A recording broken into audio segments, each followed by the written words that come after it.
A practical diet that reverses diabetes and fatty liver and fatty pancreas within weeks, the study showed.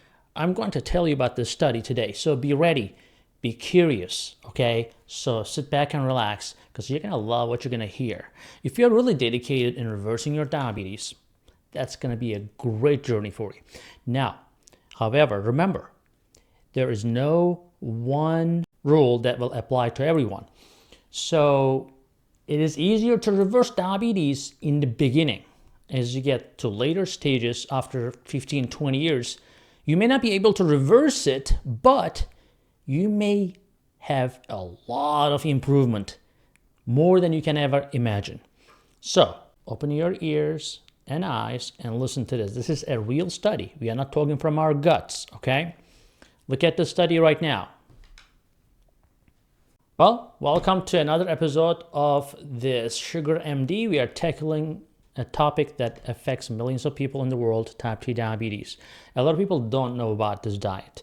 But when you're dealing with this condition, you probably try a lot of things. But you want to stick around for this one because that's going to help you remarkably. Like I said, this study is based on a direct study. It is a scientific study, tried and tested. It draws from the twin cycle hypothesis. So yeah, from people talking from their guts without real scientific data, or some data pulled from some no-name journal or whatever. And we're not going to talk about a fad diet either.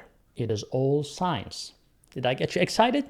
I know I am. Let's get started. So what is the twin cycle hypothesis? Before we get into the specifics of the diet, let's talk about the twin cycle hypothesis. This suggests that type 2 diabetes is actually caused by a buildup of fat around the liver, okay, and the internal organs. We call this visceral fat, right? That reduces your liver's insulin sensitivity. That's one of the reasons why people get up in the morning with high blood sugars, because their liver is full of fat, insulin resistant, and the liver is not responding to the signal from the insulin. As a result, is keep pumping that blood sugar. So your blood sugar will be high in the morning, and it will be higher during the day as well. Especially it's going to be higher because you're also eating during the day, but also liver is contributing more to it. Now over time, this fat builds up around the pancreas too, because they're all living together, right? So if there's some dirt in your neighborhood, eventually it's going to come to your door as well. Now that's happening to pancreas as well. Now what happens then, you're not only insulin resistant, but you're also not producing enough insulin. So basically, your internal organs are so gunked up with fat. You may look skinny from outside, by the way. Not every skinny person means that they're insulin sensitive. Some skinny people are still insulin resistant. So in simple term, if you put these fat around these organs, every organ will be dysfunctional, and that includes your pancreas. So that sounds pretty revolutionary, right? So you may have known about this a little bit, but this diet really tackles that. So it's called a Newcastle diet because that is done in that university in the UK. It's essentially a very low calorie diet. So people talk about intermittent fasting, right? So what's the goal? Very low calories, right? So you basically, it's a technique of not eating and reducing your calories. So people claim that, oh, it's not calories in and it's not calories out. It's like financial advisor telling you, oh, it's not just money coming in, money coming out. Yes, it is. Yeah, I mean, what are you going to get otherwise, right? So there are different techniques, of course, to boost your metabolism and all that. But at the end of the day, it is calories in, calories out. It's math. It is science. You cannot claim anything otherwise. People try to make those claims to pull attention, but at the end of the day, the things you do eventually affects your calorie in, calorie out. Same thing with these drugs, new drugs, right? Everybody is like dying for Ozempic, Mounjaro, whatever. These drugs basically make you not want to eat and reduces your calories. You don't eat, you lose weight. Great, it helps your diabetes too. But at the end of the day, you can do it without dependence on these expensive medications, right? And that's another technique that I'm going to give you today that you won't starve, I promise. It is in stages, so we are going to have a very low calorie diet, but it's not going to be forever. So here's what it involves: caloric restriction. So the diet really restricts the caloric intake initially first 12 weeks to 800 to 1,000 calories. So that's pretty much standard for everyone. So of course, some people will do better because their caloric needs are higher, so they're going to be in a bigger deficit. And some people will respond slower because their metabolism is low to begin with, etc. And that may take longer for the calorie deficit to build up. But at the end of the day, we're also going to use meal replacement shakes, right? I'm going to tell you why. But that provides in this diet for the first stage around 60 to 75% of daily calories. And then we're going to use a lot of vegetables. It's going to be low calorie, non-starchy vegetables that make up the remaining calories in this diet in the initial stages. Don't worry, you're not going to be like a rabbit rest of your life. But this is going to be good. You're going to love the results so much that you will be like, I'm so glad I did that. And you're going to go back to a regular diet later, so you're not on this diet forever, but this is like more like a cleanse of your liver and your pancreas, and then you can slowly introduce a healthier diet with lower calories, which I'll tell you about. So why does diet really emphasize a meal replacement instead of real food, right? So most people live to eat. It's undeniable, right? Everybody loves to eat. And telling someone that you cannot eat this and that for a while is kind of torturous.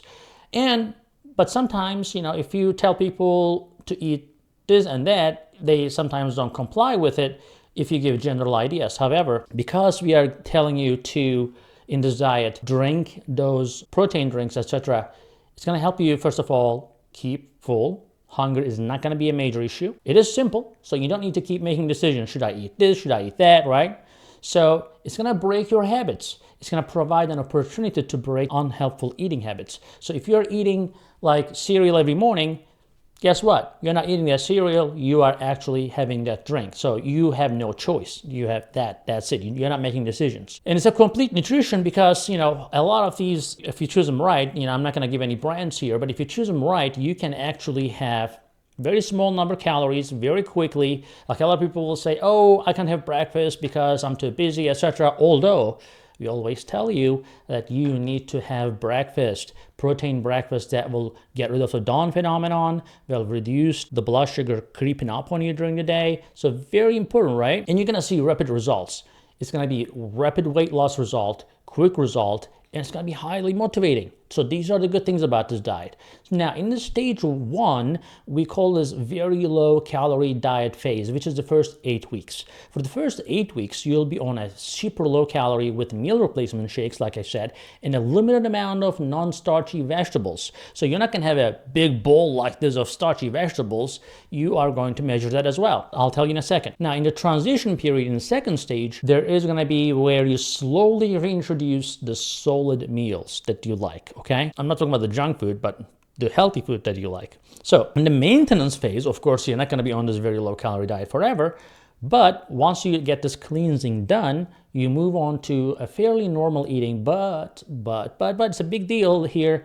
30 to 40% lower calorie amount than you were consuming before. So you don't get that fat build up again. Okay. Now, how fast can you see results? One of the most exciting aspects of this diet is how quickly you will see the results. Now, first of all, you can look at your liver function. You can get your doctor check this. Within the first 7 days, you may notice an improvement in your fasting glucose, number 1, and a significant reduction in liver fat. So if you have liver enzyme elevation of any sort, it'll go away. So I promise you, just get it checked at the end of this diet, it's gonna go away. Unless you have hepatitis or some other liver disease. Now, pancreatic function, you're gonna see improvement in the pancreatic function and insulin response. So insulin is not always the enemy. So you have to have insulin. So if you take my pancreas out right now surgically, my blood sugar will shot up to 500 within 2 to 3 hours. Why? Because pancreas has to continue to make insulin. So we always villainize this insulin, but it's actually too much of insulin because of not exercising and eating too much, and you end up needing too much insulin. Not good. However, if your body is making a lot less insulin than it should, and that's why no matter what you do, your blood sugar is spiking, you eat chicken, your blood sugar goes up, well, that's because you make almost nothing. So you have to make something, okay? It's like, yeah, you may think that the money is evil, but you have to make money to pay your bills, okay? So you cannot just go live in a cave. You have to make something. So same thing with insulin. You have to make some insulin. Now your pancreas will improve to make insulin when you need it, okay? So that's it. Talk about foods to avoid during the Newcastle diet to maximize the effectiveness of the diet. Now, these study patients were instructed to strictly avoid certain foods. Here are the items to steer clear of 100%, 200, 300%. Poultry, fish, eggs. Are they bad for you normally? No. Meat. Are they bad for you normally? Not necessarily. But in this diet, it's a cleansing diet, okay? So you have to avoid these things because they will contribute to the fat in your bloodstream, and we are trying to clean that. So these proteins that are coming from the animals are excluded. You're sticking with the whey protein in your protein shake. Now, of course, no bread, no rice, no pasta. So if you are going to an event, going to a cruise, cancel it or rearrange it, whatever. Remove all the opportunities that you will be exposed to those. Clean your environment. Environment is a big thing. If you have anything in your cabinet, close it, give it away. When you go to shopping, don't buy those things. If you're not going to eat it, why you are going to buy it, right? So again, they are going to interfere greatly even if you cheat a little bit here and there during the initial phase especially. Dairy products, milk, cheese, yogurt, these have to be 100% avoided because again, it's a calorie, fat intake can build up very quickly. Now, starchy vegetables, we talk about vegetables, but you cannot have potatoes, you cannot have sweet potatoes, you cannot have anything high in carb like corns and stuff like that.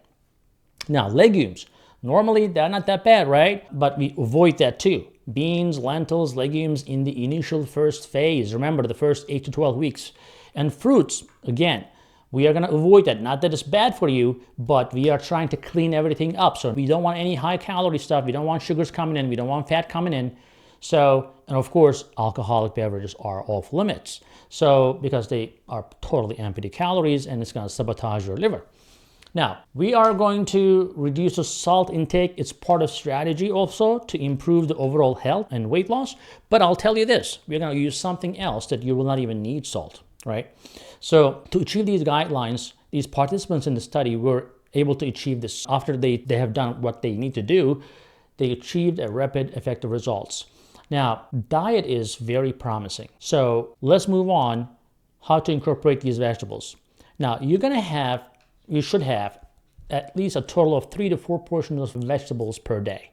Now, this can be structured in various ways to fit your lifestyle and your preferences. First of all, you may opt for 2 vegetable-based meals. You can make a homemade soup or a salad. Now, soup you can make and drink a few days. They generally stay well and fresh in the fridge. Salads you need to make probably fresh. For example, lunchtime, great time for salad. You can do a stir fry, you can do roast, the Mediterranean vegetables in the evening, for example, and I'll tell you how to make them tasty. Alternatively, you can prefer to have 1 vegetable-based meal and 2 vegetable snacks throughout the day. If you're like a person who don't like to stick with the meal times, and you can do some snacking as well. But it is important to diversify your vegetable intake. So some people like only 1 or 2 vegetables. The problem is, you may have some nutritional problems if you don't diversify your vegetable intake. Now, the aim is to include at least 1 portion of green leafy vegetables every day. Now, when preparing your vegetables, try to avoid boiling them, by the way, because this will cause valuable nutrients to leach into the cooking water. So you get rid of the water, and then you are left with nothing, like the vitamins and everything is gone. Instead, you can do steam. You can do microwave. If you hate the microwave, great. So fine, do steaming, roasting, whatever. But that's going to preserve the nutritional content better. I'll provide some context for you. A portion of vegetables is around 80 grams, right? So around a handful of for most vegetables. So you may need a bit more for leafy greens though, because they're kind of bulky. But by adhering to these guidelines, you will be able to enjoy a variety of flavors and textures, and you will be able to maintain the effectiveness of the Newcastle diet. Now, let's talk about how to make the food more flavorful. Well, you're gonna be on a low-calorie diet, right? And this diet does not mean that you have to sacrifice flavors. So here are some tips and tricks for you. Use herbs and spices. So herbs and spices are excellent for adding flavor without adding calories. So love garlic and onion? Great. Use the powder? Great. So because, onion unfortunately has some carbs, so it's better to use the powder. And it's going to add a great depth of flavor. Now, what else? You can use basil, cilantro, parsley, mint. They're going to be holistically helpful for you overall to reduce the inflammation, but also elevate the taste of your salads and your cooked vegetables. When it comes to spices, try cumin, which is great, paprika, turmeric, chili powder, right? That's going to bring some warmth and complexity to your meals. Now, how about citrus? Makes everything good, right? Some juice, some lemon or lime, some orange zest. We talked about like keeping the orange peels and using for your dishes before in another video, remember? So you can actually even do a splash of juice from these citrus that can really brighten up your vegetables and even soups. Now, vinegars, right? Different types of vinegars, such as balsamic, apple cider vinegar, red wine vinegar, can be used to add acidity and depth of flavor to your meals. They work particularly well in dressings, the marinades, even drizzled over roasted vegetables. Another thing I want to talk about is low sodium broth.